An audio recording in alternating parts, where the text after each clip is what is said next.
إن قرآن الفجر كان مشهودا ومن الليل فتهجد به نافلة لك عسى أن يبعثك ربك مقاما محمودا وقل رب أدخلني مدخل صدق وأخرجني مخرج صدق واجعل لي من لدنك سلطانا نصيرا وقل جاء الحق وزهق الباطل إن الباطل كان زهوقا وننزل من القرآن ما هو شفاء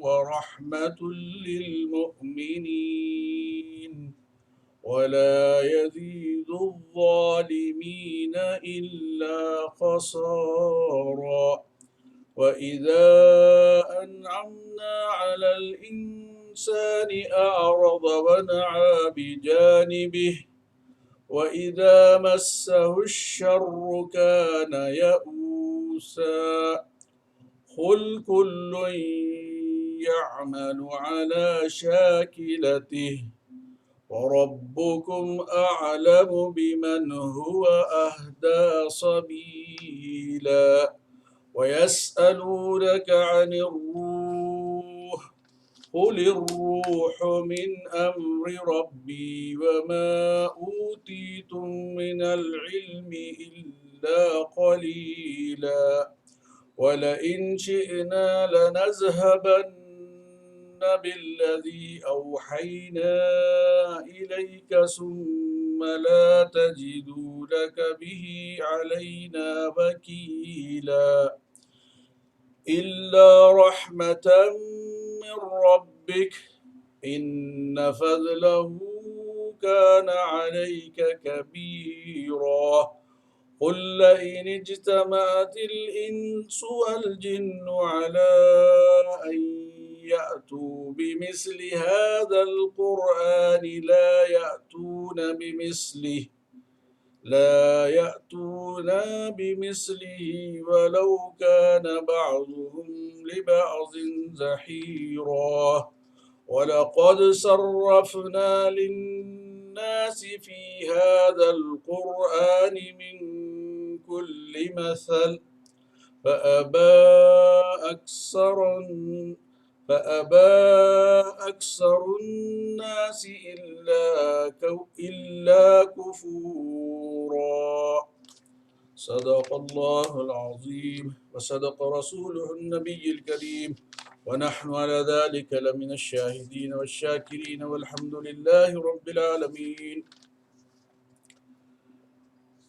سورہ بنی اسرائیل کے 9 رکوع کی میں نے آپ کے سامنے تلاوت کی ہے۔ ان آیات کا عام فہم ترجمہ اس طرح ہے: نماز قائم کرو زوال آفتاب سے لے کر رات کے اندھیرے تک، اور فجر کے قرآن کا بھی التزام کرو، کیونکہ قرآن مشہود ہوتا ہے، اور رات کو تہجد پڑھو، یہ تمہارے لیے نفل ہے، بعید نہیں کہ تمہارا رب تمہیں مقام محمود پر فائز کرے، اور دعا کرو کہ پروردگار مجھ کو جہاں بھی تو لے جا سچائی کے ساتھ لے جا، اور جہاں سے بھی نکال سچائی کے ساتھ نکال، اور اپنی طرف سے ایک اقتدار کو میرا مددگار بنا دے۔ اور اے نبی صلی اللہ علیہ وسلم اعلان کر دو کہ حق آ گیا اور باطل مٹ گیا، اور باطل تھا ہی مٹنے کے لیے۔ ہم اس قرآن کے سلسلہ تنزیل میں وہ کچھ نازل کر رہے ہیں جو ماننے والوں کے لیے تو شفا اور رحمت ہے، مگر ظالموں کے لیے خسارے کے سوا اور کسی چیز میں اضافہ نہیں کرتا۔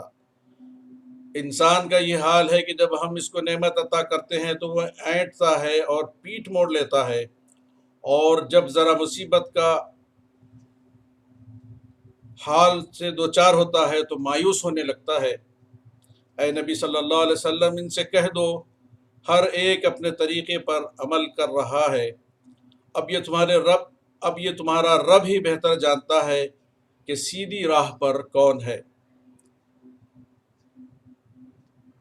یہ لوگ تم سے پوچھتے ہیں روح کے متعلق، کہو یہ روح میرے رب کے حکم سے آتی ہے، مگر تم کو اس کے بارے میں علم سے کم ہی بہرا پایا ہے۔ اے محمد صلی اللہ علیہ وسلم، ہم چاہیں تو وہ سب کچھ تم سے چھین لیں جو ہم نے وحی کے ذریعے تم کو عطا کیا، پھر تم ہمارے مقابلے میں کوئی حمایتی نہ پاؤ گے اور جو اسے واپس دلا سکے۔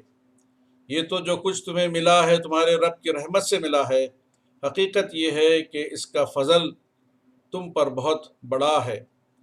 کہہ دو کہ اگر انسان اور جن سب کے سب مل کر اس قرآن جیسی کوئی چیز لانے کی کوشش کریں تو نہ لا سکیں گے، چاہے وہ سب ایک دوسرے کے مددگار ہی کیوں نہ ہو۔ الحمدللہ رب العالمین، الصلاۃ والسلام علی سید الانبیاء والمرسلین نبینا محمد وعلی آلہ واصحابہ ومن تبعہم الی یوم الدین۔ ان آیات مبارکہ کا جو میں نے آپ کے سامنے تلاوت کی، عام فہم ترجمہ سامنے رکھا، یہ سورہ بنی اسرائیل کی آیات ہیں جیسے کہ میں نے شروع میں ذکر کیا، اور یہ سورت مکے کی آخری زمانے کی صورتوں میں سے ہے، اور مکے میں جب کفار و مشرکین کا ظلم انتہا کو پہنچ چکا تھا، اللہ کے رسول صلی اللہ علیہ وسلم کی جان کو ہمیشہ خطرہ رہتا تھا، اور ایسے وقت میں مسلمان بہت ہی پریشان کن حالات سے گزر رہے تھے۔ خود اللہ کے رسول صلی اللہ علیہ وسلم کی جان کو ہمیشہ خطرہ لگا رہتا تھا کہ مشرکین اس حد تک جا چکے تھے کہ وہ چاہتے تھے کہ کبھی بھی آپ کا خاتمہ کر دیں اور آپ کو ختم کر دیں۔ ایسے وقت میں اس صورت کے جو مضامین ہیں اس سے ہمیں یہ سبق ملتا ہے کہ اللہ تبارک و تعالیٰ نے پہلے تو ان مشرکین کو ڈرایا ہے، تنذیر کی ہے، پھر تفہیم کی ہے، پھر سمجھایا ہے، اور پھر مومنین کے لیے اس میں جو ہے تعلیم دی ہے۔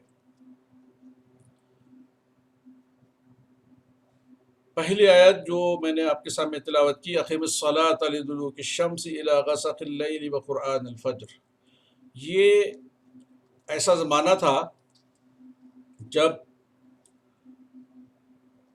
اللہ تبارک و تعالیٰ نے اللہ کے رسول صلی اللہ علیہ وسلم کو معراج سے سرفراز کیا، اور وہاں پر آپ کو عرش اعلیٰ پر بلا کر نماز کا تحفہ دیا، اور مسلمانوں پر نماز فرض ہو گئی۔ اب نماز کو کس طرح انجام دیا جائے، نماز کو کس طرح قائم کیا جائے، اس کے اوقات کی جبرائیل علیہ السلام نے آ کر اللہ کے رسول صلی اللہ علیہ وسلم کو تعلیم دی، اور بتایا کہ نماز کے ان 5 نمازوں کے کون سے اوقات ہیں۔ حدیث شریف میں آتا ہے کہ جبرائیل علیہ السلام 2 مرتبہ پہلے دن جب آئے تو اللہ کے رسول صلی اللہ علیہ وسلم کو ان 5 نمازوں کو، جیسے کہ فجر ہے، ظہر ہے، عصر ہے، مغرب ہے اور عشاء ہے، ان کے اوقات کو ان کے اولین وقت میں پڑھ کر اللہ کے رسول صلی اللہ علیہ وسلم کو کس طرح، کون سے وقت پر، کب وقت شروع ہوتا ہے، اس کی تعلیم دی۔ پھر دوسرے دن آئے، دوسرے دن پھر ان اوقات میں اللہ کے رسول صلی اللہ علیہ وسلم کو نمازوں کے اہتمام کے ساتھ نماز پڑھایا جو ان نمازوں کا آخری وقت ہوتا تھا، اور پھر اللہ کے رسول صلی اللہ علیہ وسلم سے یہ بات بتائی گئی کہ ان ابتدائی اوقات میں اور آخری نماز کے انتہائی اوقات کے درمیان میں ان نمازوں کو قائم کرو، نماز کو قائم کرو۔ تو گویا کہ یہ پورے کا پورا جو ہے انسان کو یہ بتا دیا گیا ہے کہ ان 5 نمازوں کو کس طرح کن اوقات میں کیسے پڑھا جائے گا۔ حدیث شریف میں آتا ہے کہ اللہ کے رسول صلی اللہ علیہ وسلم نے بتایا کہ ان مشکل حالات میں، جب مصائب اور مشکلات کے اس طوفان کے بعد میں نماز کا فوراً حکم دے کر اللہ تبارک تعالیٰ یہ لطیف اشارہ فرماتے ہیں کہ وہ ثابت قدمی سے جو ان حالات میں ایک مومن کو درکار ہے، اقامت الصلاۃ سے حاصل ہوتی ہے۔ زوال آفتاب ہم نے طلوع الشمس کا ترجمہ لیا ہے، بعض صحابہ اور تابعین طلوع الشمس سے غروب بھی لیا ہے، لیکن اکثریت کی رائے یہ ہے کہ اس سے مراد آفتاب کا نصف النہار سے ڈھل جانا ہے۔ اللہ کے رسول صلی اللہ علیہ وسلم نے اس طرح تعلیم دی کہ ان پوری نمازوں کو کس طرح ادا کیا جائے۔ فجر کہ قرآن سے مراد فجر کی نماز ہے۔ قرآن مجید میں نماز کے لیے جو الفاظ استعمال ہوئے ہیں، کہیں تو لفظ صلاۃ استعمال ہوا ہے اور کہیں اس کے اجزاء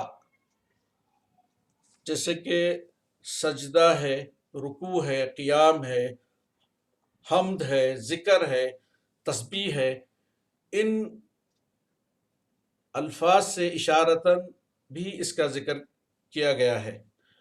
تو اس طرح یہاں فجر کے وقت میں قرآن پڑھنے کا جو مطلب ہے وہ قرآن الفجر محض قرآن پڑھنا نہیں ہے، بلکہ نماز میں قرآن کا تلاوت کرنا ہے۔ اس طریقے سے قرآن مجید میں یہ ضمناً اشارہ دیا کہ نماز کے کن اجزاء سے مل کر نماز بنتی ہے، اور انہی اشارات کی روشنی میں اور جبرائیل علیہ السلام نے آپ کو جو رہنمائی کی، اس کی رہنمائی کی اللہ کے رسول صلی اللہ علیہ وسلم نے نماز کی وہ حیت مقرر فرمائی جو صحابہ نے سیکھا، اور ان سے سینہ بسینہ ہم تک یہ پہنچا۔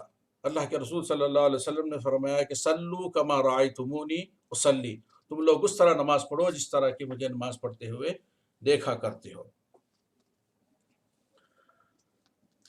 آگے جو بات ہے وَمِنَ اللَّيْلِ فَتَهَجَّدْ بِهِ نَافِلَةً لَكَ عَسَىٰ أَن يَبْعَثَكَ رَبُّكَ مَقَامًا مَحْمُودًا۔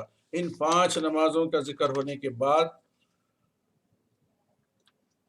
اللہ کے رسول صلی اللہ علیہ وسلم سے فرماتے ہیں اللہ تبارک تعالیٰ، اور رات کو تہجد پڑھو، یہ تمہارے لیے نفل ہے، اور بعید نہیں کہ تمہارا رب تمہیں مقام محمود سے سرفراز فرمائے۔ اور آگے ارشاد ہوتا ہے وَقُلْ رَبِّ أَدْخِلْنِي مُدْخَلَ صِدْقٍ وَأَخْرِجْنِي مُخْرَجَ صِدْقٍ وَاجْعَل لِّي مِن لَّدُنكَ سُلْطَانًا نَّصِيرًا۔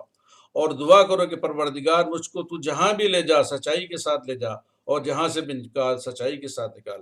اس سے یہ بات کی تلقین کی جا رہی ہے کہ اب ہجرت کا وقت بالکل قریب آ چکا ہے۔ اب اللہ کے رسول صلی اللہ علیہ وسلم کو مکے سے نکل کر مدینہ کی طرف جانا ہے، اور یہ دعا سکھائی جا رہی ہے کہ مجھے جہاں سے بھی نکال صداقت کی خاطر نکال، اور جہاں بھی میں جاؤں صداقت کے ساتھ جاؤں، اور اپنی طرف سے ایک اقتدار مجھ کو عطا فرما، مجھے میرا مددگار بنا دے۔ یعنی جو اقتدار کی یہاں پر دعا کی جا رہی ہے، دعا سکھلائی جا رہی ہے، وہ اقتدار یہ ہے کہ جو مدینہ منورہ میں ایک اسلامی ریاست کے قیام کے ذریعے ایک طاقت ہوگی جس میں فواحش اور معاصی کے اس سیلاب کو بذریعہ قانون روکا جائے گا، اور جو ہے یہ اقتدار اللہ آپ کو اس طرح عطا فرمایا کہ اسلام کا بول بالا ہوگا، دین کا قیام ہوگا۔ تو اقامت دین گویا کہ اس کے لیے جو اللہ کے رسول صلی اللہ علیہ وسلم کو جو ماحول کی ضرورت تھی، 12 سال 13 سال مدینہ میں رہنے کے بعد، مکہ میں رہنے کے بعد، اب مدینہ میں وہ وقت آ چکا تھا کہ ایک اسلامی معاشرے کا قیام ہوگا، ایک اسلامی ریاست کی تشکیل ہوگی، اور اس کے ذریعے اقامت دین کا فریضہ یہاں پر پورا کیا جائے گا۔ اور دیکھتے ہی دیکھتے اللہ کے رسول صلی اللہ علیہ وسلم کو وہ اقتدار بھی حاصل ہو گیا، اور پھر وہی مقام سے جہاں سے آپ کو نکالا گیا تھا، آپ کو تنگ کر کے نکالا گیا تھا، چند سالوں میں اللہ کے رسول صلی اللہ علیہ وسلم فاتح مکہ کی حیثیت سے بغیر کسی خون قرابے کے داخل ہوتے ہیں، اور ان آیات کو جو آگے آ رہی ہیں وَقُلْ جَاءَ الْحَقُّ وَزَهَقَ الْبَاطِلُ إِنَّ الْبَاطِلَ كَانَ زَهُوقًا۔ اللہ کے رسول صلی اللہ علیہ وسلم نے جب یہ مکہ میں جب داخل ہوئے بحیثیت فاتح کے، تو آپ کا جو رد عمل تھا، آپ کا جو بیہیویئر تھا، ایک آپ کی جو اونٹنی تھی، اس کے کجاوے سے آپ کا سر لگے جاتا تھا، اور اپنا سر نیچے کیے ہوئے تھے۔ اور جب مکہ پہنچے، کعبہ میں پہنچے، تو وہ 360 بتوں کو اپنی ایک لکڑی کے ذریعے ایسے دھکا دیتے اور گراتے جاتے، قُلْ جَاءَ الْحَقُّ وَزَهَقَ الْبَاطِلُ إِنَّ الْبَاطِلَ كَانَ زَهُوقًا، اور یہ آیات پڑھتے کہ حق آ گیا اور باطل مٹ گیا، اور باطل تو تھا ہی مٹنے کے لیے۔ اب آگے جو آیت ہے، میرا وقت ختم ہونے کو ہے، انشاءاللہ کوشش کروں گا کہ اس حصے کو بھی پورا کر لوں۔ وَنُنَزِّلُ مِنَ الْقُرْآنِ مَا هُوَ شِفَاءٌ وَرَحْمَةٌ لِّلْمُؤْمِنِينَ وَلَا يَزِيدُ الظَّالِمِينَ إِلَّا خَسَارًا۔ ہم اس قرآن کے سلسلے تنزیل میں وہ کچھ نازل کر رہے ہیں جو ماننے والوں کے لیے تو شفا ہے اور رحمت ہے، مگر ظالموں کے لیے خسارے کے سوا کسی اور چیز میں اضافہ نہیں کرتا۔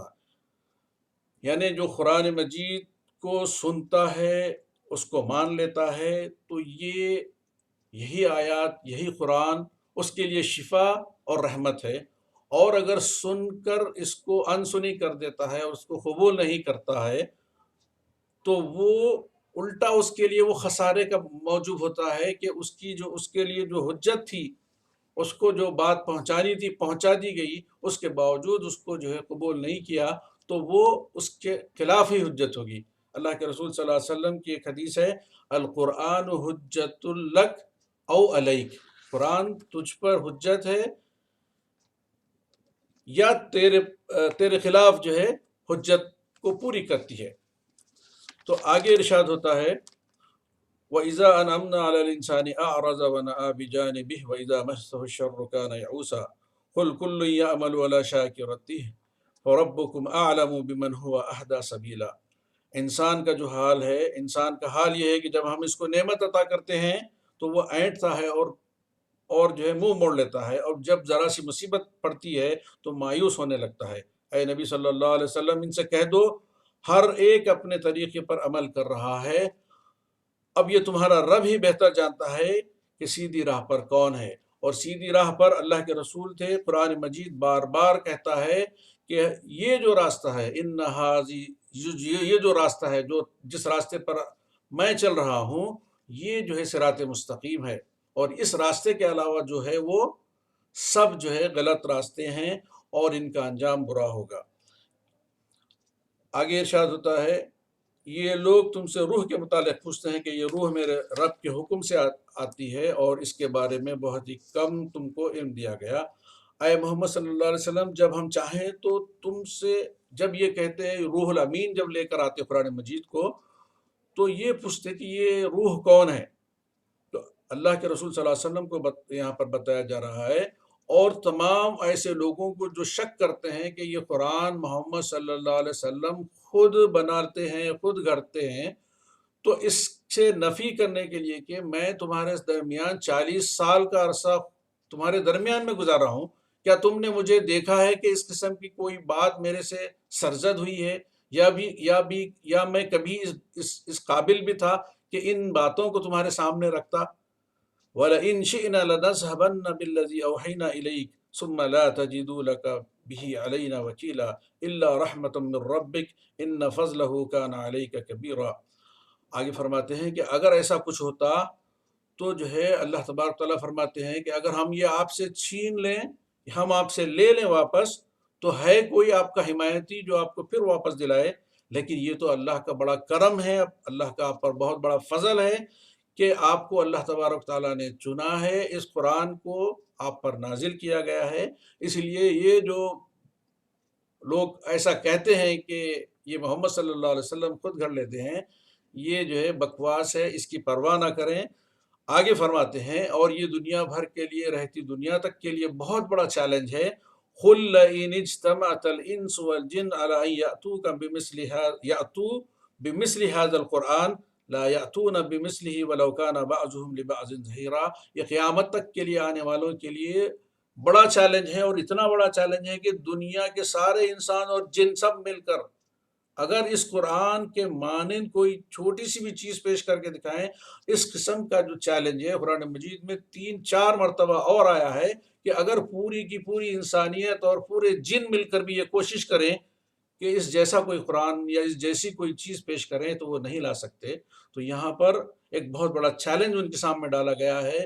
جو لوگ یہ سمجھتے ہیں کہ محمد صلی اللہ علیہ وسلم یہ قرآن خود گھڑ لیتے ہیں، ایسا نہیں ہے، یہ اللہ کی طرف سے نازل کردہ ہے، اور اللہ تبارک تعالیٰ نے اس کو نازل کیا ہے، اور اس کو انسانوں کے لیے ایک ضابطۂ حیات بنایا ہے، ایک دستور بنایا ہے زندگی کا، جس پر عمل کر کر وہ اس دنیا میں بھی سرخرو ہوں گے اور آخرت میں بھی جو ہے وہ کامیاب ہوں گے۔ اللہ کے رسول صلی اللہ علیہ وسلم کی ایک حدیث ہے کہ ان اللہ یرفع بهذا الکتاب اقواما ویضع به آخرین، اللہ تبارک و تعالیٰ اس کتاب کے ذریعے یعنی قرآن کے ذریعے بہت سو کو سرفراز کرتے ہیں، اور اس کتاب کو پسے پش چھوڑ دینے کی وجہ سے بہت سو کو جو ہے وہ ضائع کر دیتے ہیں۔ تو آئیے اس قرآن کے مہینے کی نسبت سے ہم قرآن کو پڑھیں، سمجھیں اور اس کو جو ہے اپنی زندگیوں میں رچائیں بسائیں۔ اللہ تبارک تعالیٰ سے دعا ہے کہ وہ کہنے سننے میں ہم سے کوئی کوتاہی ہو تو معاف کرے، اور ہم سے جو عمل کی جو ہے ہمیں مہلت ہے اس کو جو ہے ہم انشاءاللہ اس کو پوری کریں گے، اور اللہ کے دین کو قائم کرنے کی جد و جہد میں ہم آخری دم تک کوششوں میں لگیں گے۔ اللہ تبارک تعالیٰ جو ہے ہماری ان کوششوں کو قبول فرمائے۔ وآخر دعوانا الحمدللہ رب العالمین، صلی اللہ علی نبینا محمد۔ جزاک اللہ خیر۔ محترم عبدالمجید نظامی صاحب سے ہم سورہ بنی اسرائیل کے دوے رکوع پر درس سن رہے تھے۔ اس کے بعد پروگرام کو آگے بڑھاتے ہوئے میں مولانا محترم طیب عبدالسلام قاسمی صاحب سے درخواست کرتا ہوں کہ وہ انبیاء علیہ السلام کی دعاؤں کے اوپر ہم سے جو ہے خطاب فرمائیں۔ مولانا طیب عبدالسلام قاسمی صاحب۔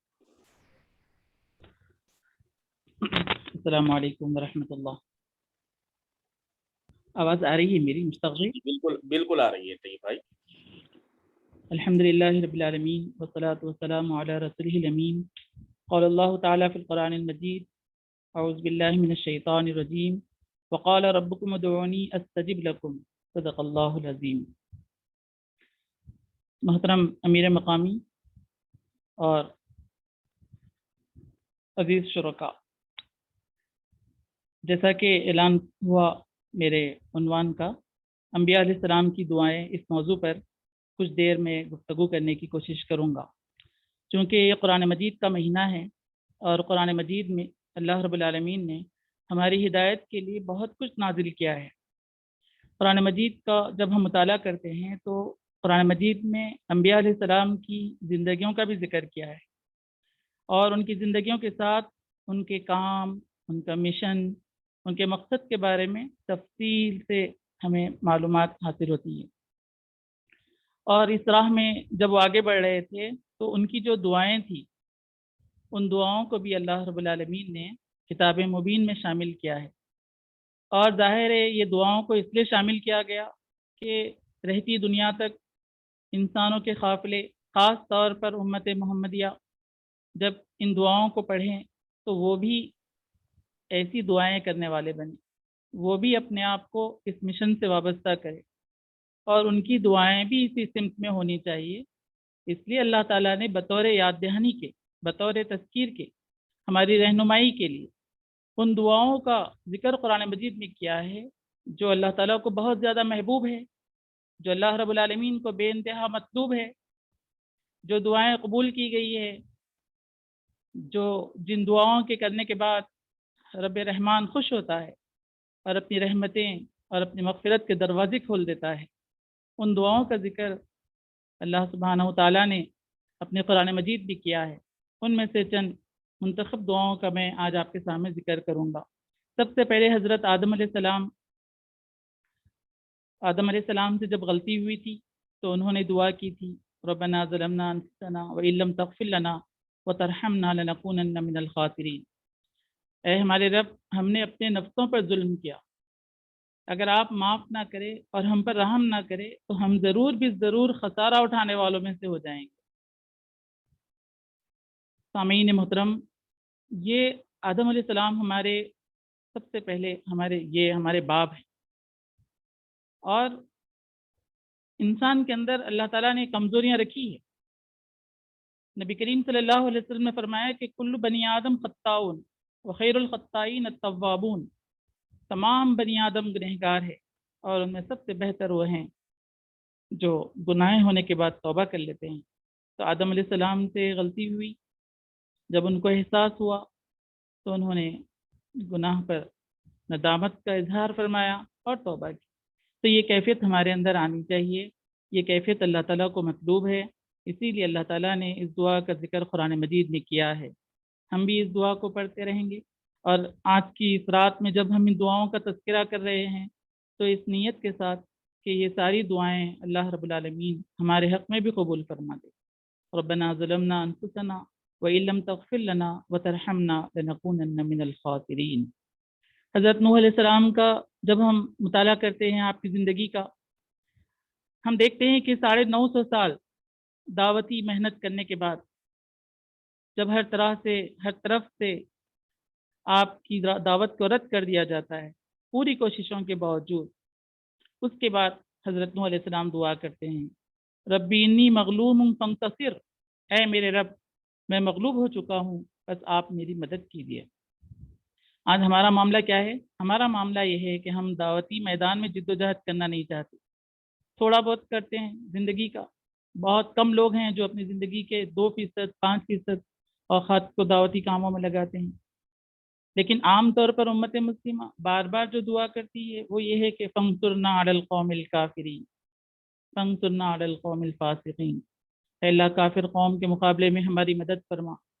ہاں انشاءاللہ اللہ رب العالمین ضرور مدد کرے گا، ضرور کافر قوم کے مقابلے میں اللہ تعالیٰ نصرت عطا کرے گا، لیکن قرآنی مزاج یہ نہیں ہے۔ قرآن ہمیں یاد دلاتا ہے کہ پوری کوشش ہونے کے ساتھ اپنی کوششوں کو جاری رکھے، اپنا سب کچھ لگا دیں، سب کچھ قربان کر دیں، اور اس کے ساتھ ساتھ یہ دعا ہو ربی انی مغلوم فانتصر، کہ اگر کفار کی طرف سے رد کیا جاتا ہے، مظالم ڈھائے جاتے ہیں، تو جب یہ دعا نوح علیہ السلام نے کی تھی تو جو دعائیں ہیں وہ سیرت کے آئینے میں ہم کو دیکھنا چاہیے، اور اس کا ریفلیکشن ہم کو نظر آتا ہے کہ دعا ایک ضرورت ہے۔ تو نوح علیہ السلام کی سب سے بڑی ضرورت جو تھی، انہوں نے یہ دعا مانگی تھی، تو ہماری دعائیں بھی اسی قسم کی ہونی چاہیے۔ اگر ہم دعوتی میدان میں ہوں گے تو پھر ہمارے لیے ہمارے زبان سے دعائیں نکلیں گی، ان کے ہدایت کے لیے دعا نکلیں گی، ان سے حفاظت کی دعا نکلیں گی۔ اگر وہ ظلم کرتے ہیں تو کافر قوم کے مقابلے میں اے اللہ ہماری مدد فرما، یہ دعائیں ہماری زبان سے ادا ہوں گی۔ تو نوح علیہ السلام کی دعا سے ہم کو یہ سبق ملتا ہے کہ ہم میدان عمل میں بغیر کسی تھکاوٹ کے اور بغیر کسی کم ہمتی کے مستقل ہم دعوتی میدان میں ہم جد و جہد کرتے رہیں اور ساتھ ساتھ دعا کریں۔ پھر ہم دیکھتے ہیں کہ ابراہیم علیہ السلام کی دعائیں جب ہم دیکھتے ہیں تو ابراہیم علیہ السلام کی دعاؤں میں سب سے اہم دعا یہ تھی کہ انہوں نے کہا تھا کہ اے اللہ میرے ہر عمل کو تو قبول فرما، ربنا تقبل منا انک انت السمیع العلیم۔ یہ جو دعا ہے وہ ابراہیم علیہ السلام کی دعا ہے، اے اللہ میرے ہر عمل کو تو قبول فرما۔ یعنی مومن کا کوئی عمل، چاہے وہ دنیاوی اپنی ذاتی زندگی سے متعلق ہو، چاہے وہ آخرت کے لیے کام کر رہا ہو، اپنے گھر والوں کے لیے کام کر رہا ہو یا عبادت کر رہا ہو، اس کی پوری زندگی کا ایک ایک عمل وہ اس جذبے سے کرتا ہے کہ اس کا ایک ایک عمل عبادت میں شمار ہو جائے، اس کی پوری زندگی عبادت بن جائے۔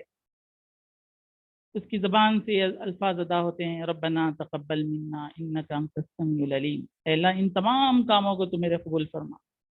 یعنی گھر والوں کے ساتھ بہتر زندگی، خاندان میں اچھے تعلقات، پھر حلال کمائی، پھر دعوت دین کے کاموں میں سرگرم، یہ ساری چیزوں کے لیے دعا کرتا ہے کہ میرے ایک ایک عمل کو تو قبول فرما۔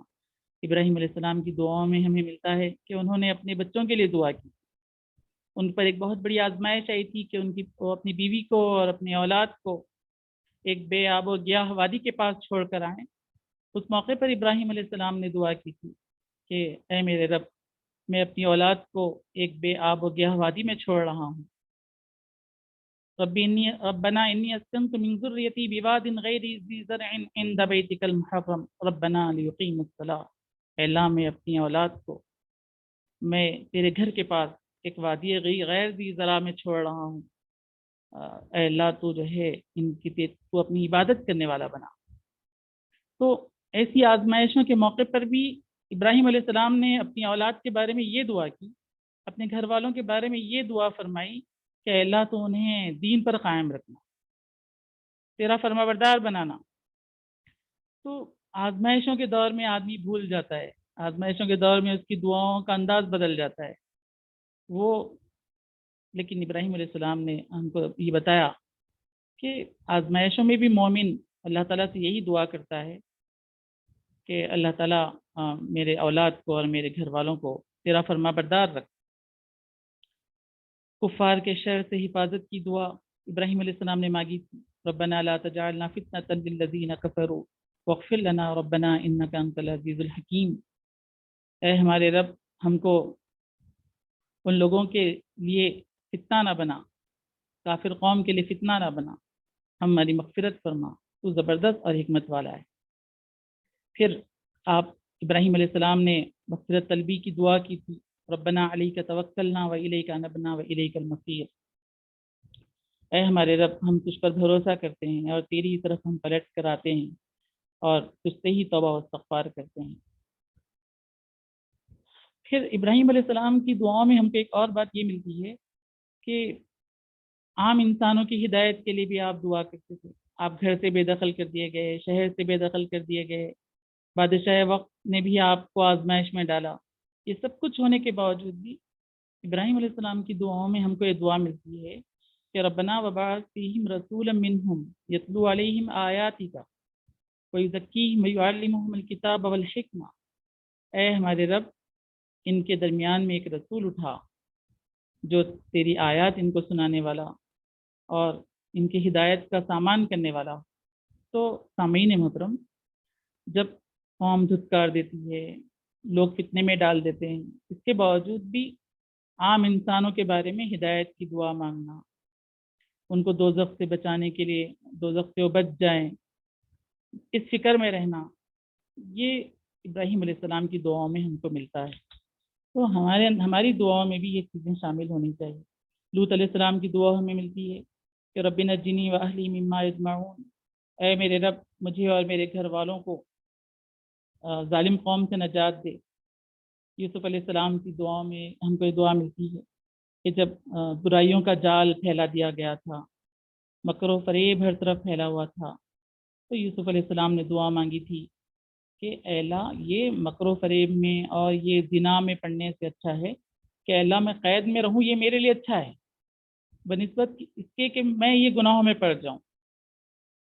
تو مومن اپنے آپ کو گناہوں سے اس طرح سے بچاتا ہے، وہ نہیں چاہتا کہ خدا کی نافرمانی میں اس کے چند لمحے بھی گزرے، وہ اس بات کو پسند کر لیتا ہے کہ تنہائی کی زندگی ہو، وہ اس بات کو ہرگز گوارا نہیں کرتا کہ اس کی زندگی میں بے حیائی آئے، اس کی زندگی میں زنا ہو، فحش ہو، فتنے ہو۔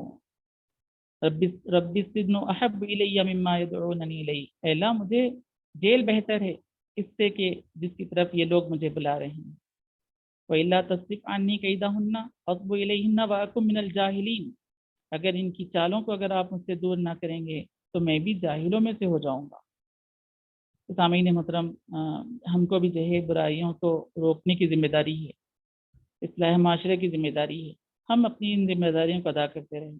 اگر ہم ان ذمہ داریوں کو ادا نہیں کریں گے تو احادیث میں آتا ہے کہ جن برائیوں میں لوگ ملوث ہیں، انہی برائیوں میں ہم بھی ملوث ہو جائیں گے اور ہمارے دل بھی ان کی طرح ہو جائیں گے اور سخت ہو جائیں گے، اور پھر اللہ تعالیٰ کا عذاب ہم پر نازل ہو جائے گا۔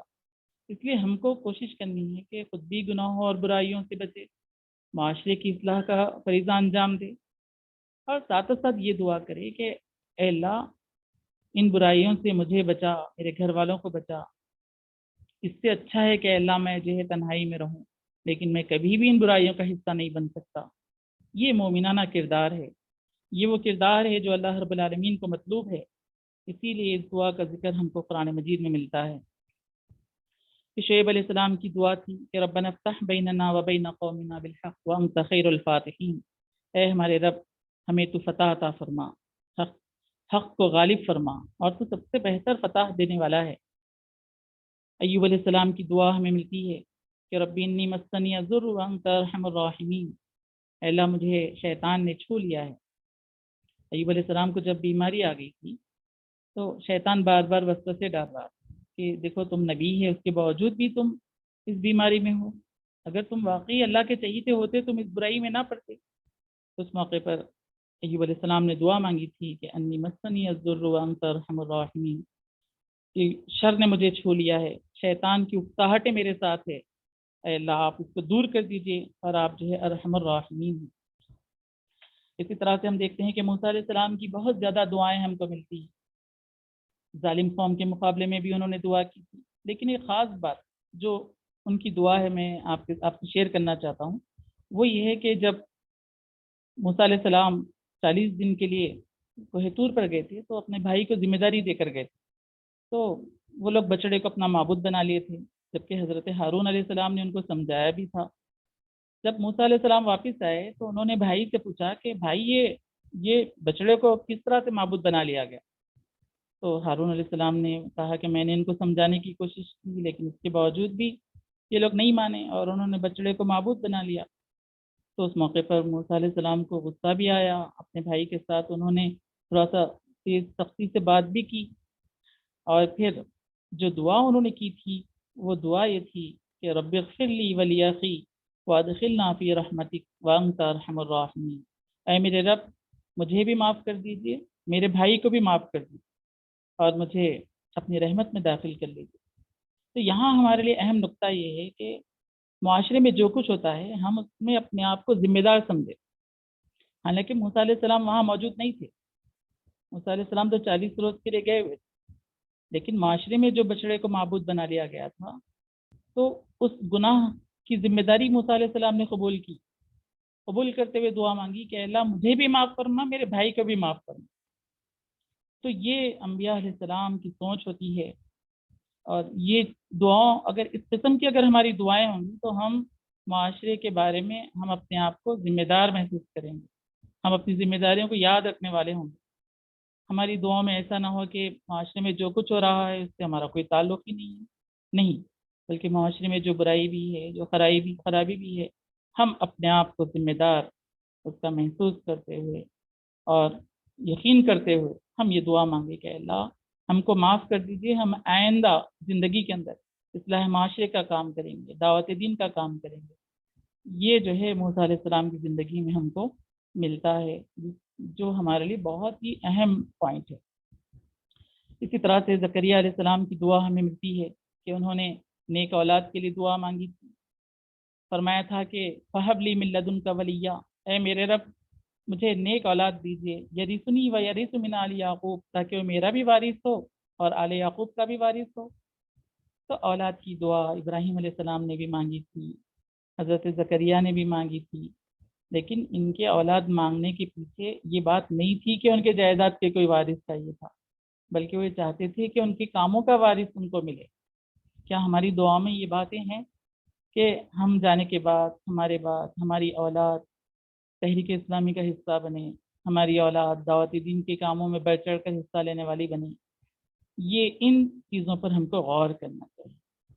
یہ وہ پوائنٹس ہے، یہ جو دعائیں ہیں ہمیں یاد دلاتی ہے کہ ہماری دعائیں کس رخ پر ہونی چاہیے۔ تو انشاءاللہ ہم اس بات کا بھی خیال کریں گے، ہم اپنے آنے والی نسل کے لیے بھی دعا کریں گے کہ اے اللہ اسے اقامت دین کے لیے، دعوت دین کے لیے ہندوستان میں اور دنیا کے جس حصے میں بھی وہ رہے ان کو جو ہے تو قبول فرما۔ یہ دعائیں ہماری دعاؤں میں شامل ہونی چاہیے۔ اسی طرح سے یونس علیہ السلام کی دعا ہم کو ملتی ہے، آزمائش جب ان پر آئی تھی، مچھلی کے پیٹ میں چلے گئے تھے تو انہوں نے لا الہ الا انت سبحانک انی کنت من الظالمین، اے اللہ آپ کے سوا کوئی خدا نہیں ہے، میں بے شک تیری ذات پاک ہے اور میں ظلم کرنے والوں میں سے ہوں۔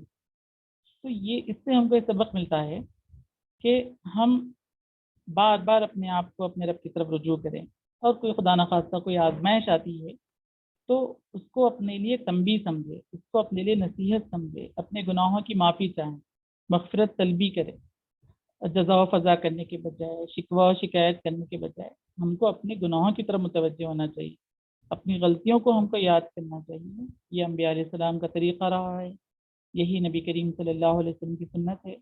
آج کرونا وبا کے درمیان میں ہم زندگی گزار رہے ہیں تو ہم کو بار بار توبہ و استغفار کرنا چاہیے، بار بار اپنے گناہوں کو یاد کرنا چاہیے۔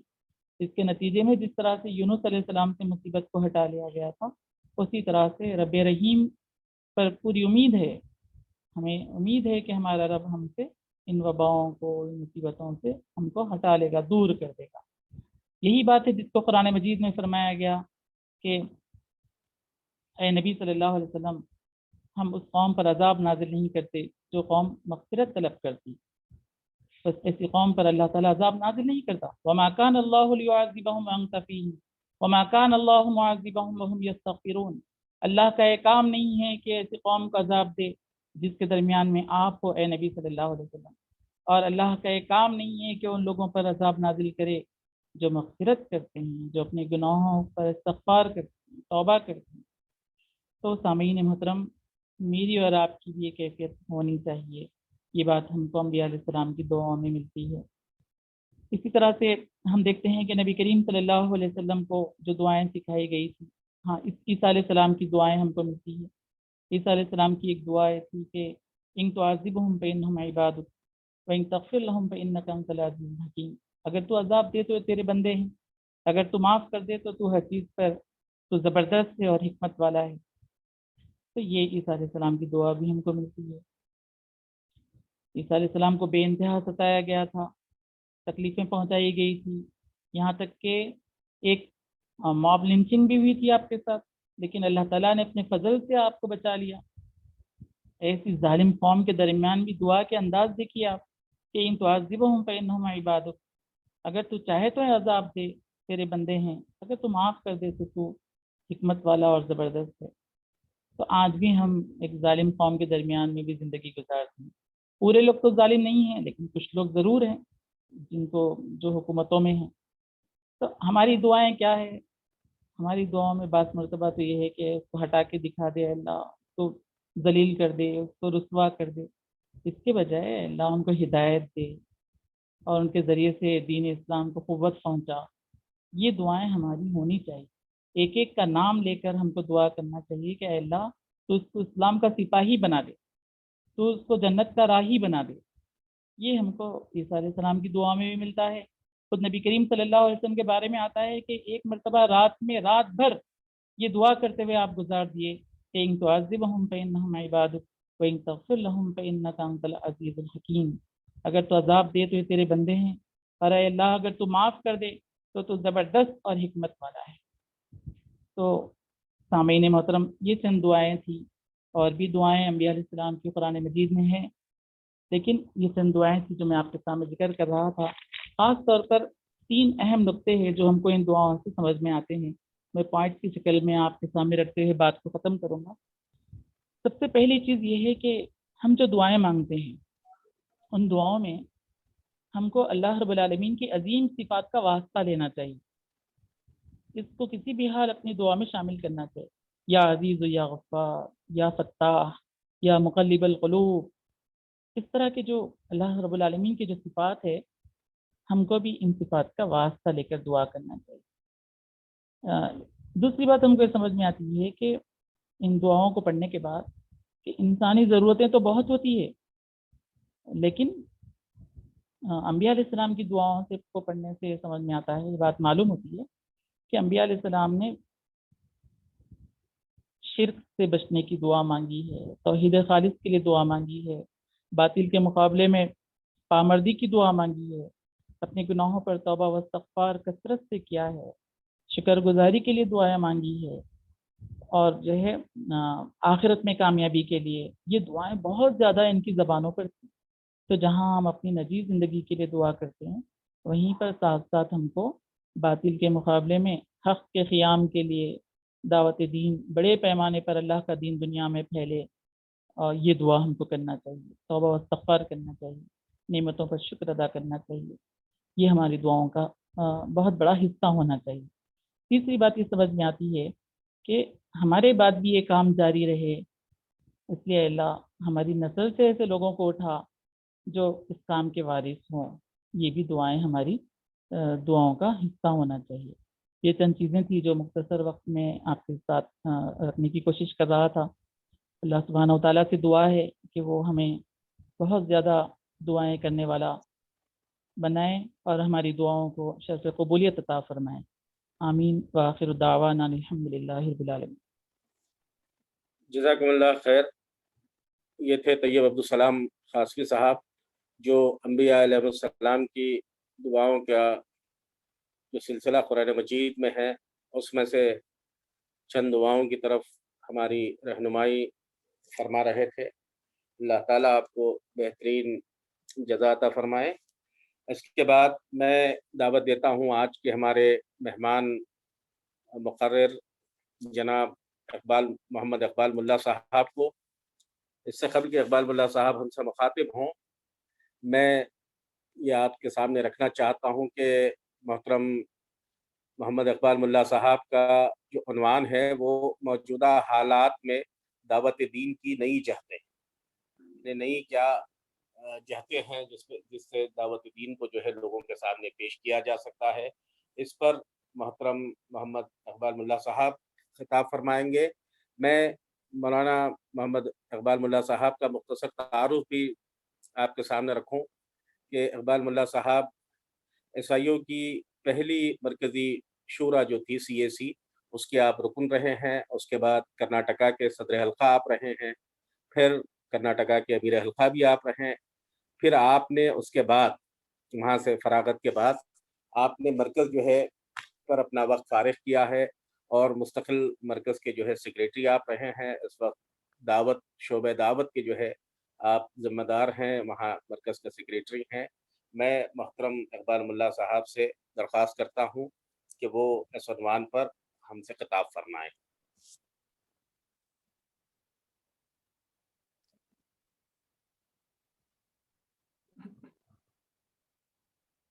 جی محترم اقبال ملا صاحب۔ جی آواز آ رہی ہے میری؟ جی آپ کی آواز آ رہی ہے۔ اگر الحمدللہ سہولت ہو تو ویڈیو بھی آن کر دیجئے۔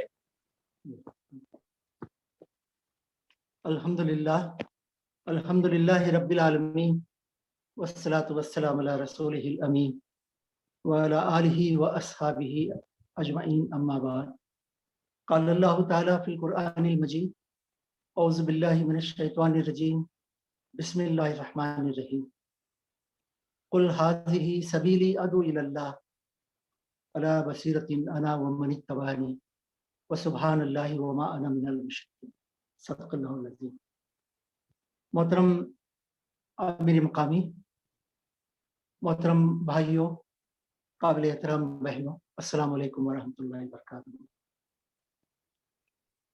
رمضان کے آخری عشرے میں دوسری تاخیرات میں ہم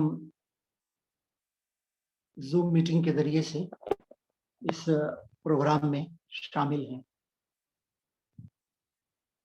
رمضان کے مہینے کے سلسلے میں بہت ساری باتیں جو مسلمانوں میں عام طور پر پائی جاتی ہیں، لیکن ایک بات کا شعور بہت کم ہے، اور وہ یہ کہ یہ رمضان کا مہینہ دعوت اور جہاد کا مہینہ ہے، اسلام کے غلبے کا مہینہ ہے، اسلام کی دعوت کے فروغ کا مہینہ ہے، باطل کے خاتمے اور دین حق کے قیام کا مہینہ ہے۔ اللہ کا شکر ہے کہ اس کا شعور جماعت کے رفقا میں عام طور پر پایا جاتا ہے، لیکن مسلمانوں میں اس کے سلسلے میں بہت کم معلومات یا شعور ان کے اندر پایا جاتا ہے۔ آگے بڑھنے سے پہلے آئیے ہم سب اللہ کی بارگاہ میں دعا کریں کہ ہمارے ملک عزیز کو، ساری دنیا کو، انسانیت کو کورونا کی اس دوسری لہر اور آنے والی تیسری لہر سے اللہ تعالیٰ نجات عطا فرمائے، اور اس وقت جو پوری دنیا کے حالات ہیں، خاص طور پر ہمارے ملک میں، اللہ تعالیٰ ان سب سے ہمیں چھٹکارا نصیب فرمائے۔ میری گفتگو کا عنوان موجودہ حالات میں دعوت اسلامی کی نئی جہتیں رکھا گیا ہے۔ مجھے بعد میں احساس ہوا کہ اس میں تھوڑی سی ترمیم کی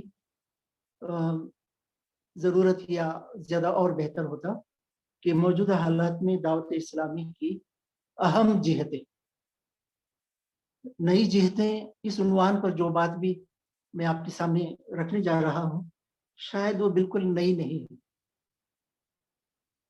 ان کی اہمیت سے ہم واقف ہیں یا ہیں، البتہ عملی طور پر ان کی طرف ہماری توجہ کم رہی ہے. تو بہرحال میں اپنی گفتگو کو آگے بڑھاتا ہوں. موجودہ حالات سے میرے خیال میں ہماری مراد پچھلے 6-7 برسوں کے حالات. 2014 کے بعد اس ملک کا نقشہ بدلنا شروع ہو گیا. ہندوتو تحریک، جارحانہ قوم پرستی اور ایک خاص تہذیب کی بالادستی یا اس کو زبردستی باشندگان ملک پر مسلط کرنے کے لیے جب وہ سرگرم ہوئی ہے تو اس کے بعد ملک کے حالات بہت تیزی کے ساتھ خراب ہوتے چلے گئے. قریب میں آنے والے دنوں میں بھی امید کم محسوس ہو رہی ہے کہ کوئی اچھی خبریں سننے کو ملیں گی، کچھ اچھے واقعات پیش آئیں گے، کسی بڑے خیر کی ہمیں اس کا سامنا کرنے یا اس سے فائدہ اٹھانے کا موقع ملے گا. اس کی امید کم ہے. خدا کرے کہ ایسا نہ ہو، لیکن حالات جس رخ پر جا رہے ہیں وہ آپ کے سامنے ہیں. ایک طرف تو یہ حالات ہیں جن سے ہم سب واقف ہیں، دوسری طرف ان کے سنگین نتائج سماج پر، انسانوں پر اور مختلف مذاہب، مختلف فرقوں کے اوپر ان کے جو اثرات ہیں، اور پھر سماجی اور ملکی سطح پر جو پیش آنے والی تبدیلیاں ہیں، یہ سب بس چیلنجز کے ساتھ ہمارے لیے بہت قابل غور ہیں. اب ان کی تفصیل میں جانے کی ضرورت نہیں ہے. خاص طور پر پچھلے سال کرونا کی وبا کی وجہ سے، اور پورا سال اور اس سال بھی اچھا خاصا حصہ اس میں نکل رہا ہے. آپ کے سامنے یہ سب حالات ہیں. 2-3 اصولی باتیں میں صرف یاد دہانی کے لیے عرض کر رہا ہوں. ایک تو دعوت دین جو ہمارا مشن ہے، قرآن و سنت کی روشنی میں، جماعت کی دعوتی پالیسی پروگرام کی روشنی میں، یہ دعوت اس کا انحصار حالات پر نہیں. حالات سازگار ہوں تو یہ دی جائے گی، اس کے لیے جدوجہد کی جائے گی، اور سازگار نہیں ہے تو کچھ کام نہیں ہو سکے گا. ایسا نہیں ہے. حالات کیسے بھی کیوں نہ ہو، دعوت کا کام مسلسل جاری رکھنا ہے. یہ مشن کبھی ختم نہیں ہوتا، اور نہ اس میں کوئی انقطاع یا رکاوٹ آنے کے باوجود یہ اس کو چھوڑا نہیں جا سکتا. دوسری بات بڑی اہم ہے، وہ ہم سب جانتے ہیں، لیکن یقین کی حد تک ہمارے اندر یہ چیز ہونی چاہیے کہ موجودہ حالات کو، اس میں جو شر ہے، فساد ہے، بگاڑ ہے، تخریب ہے، اس میں جو ظلم و تشدد ہے، اور ایک بحران کی جو اس میں کیفیت ہے، اسے بدلنے کی طاقت صرف اور صرف دعوت میں. یہ ہم جانتے تو ہیں، لیکن اس کا یقین ہمیں ہونا چاہیے، اور ایسا یقین جو ہمیں زبردست عملی جدوجہد پر لا کر کھڑا کر دے. تیسرا نقطہ یہ ہے کہ موجودہ حالات میں، آنے والے دنوں میں بھی ہمیں صبر و استقامت کے ساتھ اپنے دعوتی مشن پر جمے رہنا ہے. قرآن مجید میں رہنمائی دی گئی ہے، خاص طور پر مکی صورتوں میں. آپ دیکھیں کہ ان ظالموں کی طرف ہرگز نہ جھکو، ورنہ تم جہنم کی آگ کی لپیٹ میں آ جاؤ گے. اور انبیاء کی تاریخیں بتائی گئی کہ انہوں نے اپنی قوم کے اوپر حجت پوری کر دی تو قوم دعوت قبول کرنے کے بجائے انہیں کو چیلنج دیتی ہے کہ یا تو تم ہماری ملت میں واپس آ جاؤ، یا پھر اس دعوت سے باز آ جاؤ. اگر یہ نہیں ہوگا تو پھر ہم تمہیں یہ زبردستی اپنی ملت میں واپس لیں گے، یا پھر ہم تم کو ملک بدر کر دیں. تو اس طرح کی حالات میں ہمیں دعوت کے مشن پر جمے رہنا ہے، اور ملت کو بھی تیار کرنا ہے. پوری جماعت کی یہ شناخت بن جائے کہ ایک دائی جماعت ہے، اور غیر معمولی حالات جب ہوتے ہیں تو غیر معمولی جدوجہد کی ضرورت ہے. غیر معمولی ایثار و قربانی، بے پناہ انفاق، وقت کی، مال کی، صلاحیتوں کی، آرام کی، اپنی خواہشات کی، اپنی جائز تمناؤں کی قربانی دینے، اور ایک دھن اور ایک تڑپ اور ایک لگن مشن کی سوار ہو جائے. تو یہ کیفیت مطلوب ہے۔ اس کے ساتھ حالات ناسازگار جب ہوتے ہیں، نئے نئے چیلنجز سامنے آتے ہیں، تو خاص پہلو قرآن و سنت اور انبیاء کی تاریخ، دعوتی تاریخ سے معلوم ہوتا ہے کہ کام کے نئے مواقع، نئے میدان اور نئے محاذ سامنے آتے ہیں، ان سے داعیوں کو فائدہ اٹھانا چاہیے، اور یہی بہت بڑا ان کا امتحان ہے کہ ایسے نازک موقع پر وہ فائدہ نہیں اٹھائیں گے تو پھر ان کی دعوت کامیاب نہیں ہو سکتی۔ رفقائے محترم، دعوتی کام میں دو پہلو آپ جانتے ہیں کہ اہم ہے، ایک ہے قولی شہادت اور دوسری ہے عملی شہادت۔ اس ملک میں آزادی کے بعد سے اب تک ہمارا کام زیادہ تر، ہماری کوششیں قولی شہادت پر مرکوز یا فوکس رہی ہے، اور ضرورت بھی تھی اس کی، غلط فہمیوں کو دور کرنا، لٹریچر کی تیاری، تقاریر، عید ملن، مہمات، قرآن پروچن اور سمپوزیم، خطابات وغیرہ، اور پھر اہداف دے کر انفرادی ٹارگیٹس، اجتماعی ہدف، یہ سب کوششیں ہماری رہی ہیں۔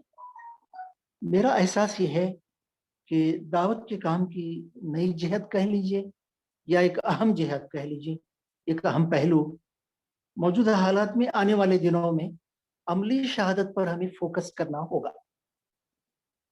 اب ہمارا توازن تھوڑا بگڑ گیا ہے، یعنی ذرا کمی بیشی ہو گئی ہے۔ قولی شہادت کا پہلو زور پر ہے اور وہ ٹھیک ہے، لیکن اسی کے مطابق عملی شہادت کا پہلو بھی اتنا ہی زور پر ہونا چاہیے تھا، اس کے برابر ہونا چاہیے تھا یا اس سے تھوڑا آگے، کیونکہ عملی شہادت قولی شہادت کے مقابلے میں زیادہ اہمیت رکھتی ہے، زیادہ افادیت کی حامل ہے، اور زیادہ اس کے اثرات پڑتے ہیں، اور یہ بہت بڑی حجت بنتی ہے عملی شہادت۔ تو آپ دیکھ رہے ہیں کہ اگر ایک جملے میں بیان کروں، موجودہ حالات میں آنے والے دنوں میں تو دعوت حق کی انفرادی اور اجتماعی عملی شہادت پر ہمیں فوکس کرنا چاہیے۔ اب اس کے لیے ہمیں کیا کرنا چاہیے، وہ دو چار باتیں میں آپ کے سامنے رکھوں گا، پھر وقت بچا کر ہم تھوڑا سا سوال جواب یا انٹریکشن کر لیتے ہیں۔ عملی شہادت کے لیے ملک کے موجودہ سماجی پس منظر کو آپ دیکھیے۔ میرا خیال ہے ملک میں اخلاق و روحانیت کا دیوالیہ نکل چکا ہے۔ مذاہب موجود ہیں، مذہبی کتابیں موجود ہیں، مذہبی رہنما بھی ہیں، لیکن اخلاق اور روحانیت کا دیوالیہ نکل چکا ہے۔ ابھی کرونا کے حوالے سے آپ دیکھیں کہ انسان کو جان بچانے کی دوائیں، نقلی دوائیں فروخت ہو رہی ہیں، بلیک مارکیٹنگ کے ذریعے سے دوائیں فروخت ہو رہی ہیں، اور اس سلسلے کی بہت ساری باتیں سامنے آ رہی ہیں۔ دوسری طرف آپ دیکھیں ظلم و استحصال، تشدد اور بے انصافی بڑھتی چلی جا رہی ہے۔ سیاسی حالات، سماجی حالات، یہ سب آپ کے سامنے ہیں۔ تو ان حالات میں دعوت کی عملی شہادت کی بہت اہمیت ہے، اور یہ عملی شہادت میدان عمل میں جانے سے ہوگی۔ اس عملی شہادت کو اگر ہم صرف جو قولی شہادت کے ذرائع ہیں ان کی مدد سے اگر ہم یہ حاصل کرنا چاہیں گے تو ہم کامیاب نہیں ہو سکتے۔ ہمیں ایک نیا کام شاید کچھ یہ بھی کرنا پڑے گا جو پرانے کام کا تسلسل بھی ہے اور ایک پہلو سے نیا بھی، نئی جہت ہے۔ وہ یہ کہ یہ موجودہ حالات میں ملکی سماج کی بیماریوں کو، خرابیوں کو سامنے رکھ کر کچھ نیا لٹریچر ہمیں تیار کرنا ہوگا جو بہت ہی اپیلنگ ہو اور بہت زیادہ موجودہ خرابیوں کے سلسلے میں وہ ان خرابیوں کے اثرات اور نتائج کو بھی بتائے، اور اس کا علاج خدا پرستی، وحدت الہ، وحدت انسان اور آخرت کی تصور کے ذریعے سے اس کو بڑے پیمانے پر ہمیں عام بھی کرنا ہوگا، علاقائی زبانوں میں بھی اسے پھیلانے کی ضرورت پڑے گی۔ مثال کے طور پر آپ دیکھیں کہ تکثیری معاشرے میں، رورل سوسائٹی میں فرقہ وارانہ ہم آہنگی اور امن و انسانیت، بھائی چارہ، محبت، انسان کی عظمت، اس کا احترام،